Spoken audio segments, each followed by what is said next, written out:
இருந்தது அப்படின்னு அந்த யோவான் 5:2 சொல்லப்படுகிறது. பெதஸ்தா குளத்தின் அருகில் இருந்தது. அப்போ பெதஸ்தா குளம் எதற்காக கட்டப்பட்டது அப்படின்னா, இந்த ஆலய மதில்கள் கட்டும்போது அதுக்கு தண்ணி என்ன செய்யும், தேவைப்படும். அந்த தண்ணியை பெருக்கி அது கட்டப்பட்டு வைக்கிறதுக்காக மட்டும்தான் அந்த பெதஸ்தா குளம் முதல்ல கட்டப்படுது. ஆனால் அதற்கு பிறகு அது ஒரு பெரிய மெடிக்கல் காலேஜாக மாறி போனது. என்ன மெடிக்கல் காலேஜ்?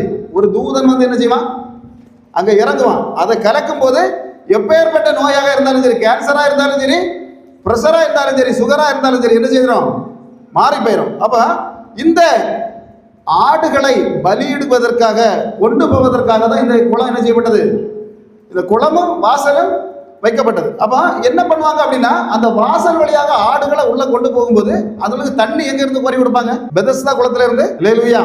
பெதஸ்தா குளத்துல இருந்து கோரி கொடுப்பாங்க. அப்ப ஆனாலும் கோரி கொடுத்தாலும் அதுக்கு என்னது இல்லை, விடுதலை இல்லை. இப்ப கசாப்ப கடைக்காரன் பாத்தீங்களா, கசாப்ப கடைக்காரன் என்ன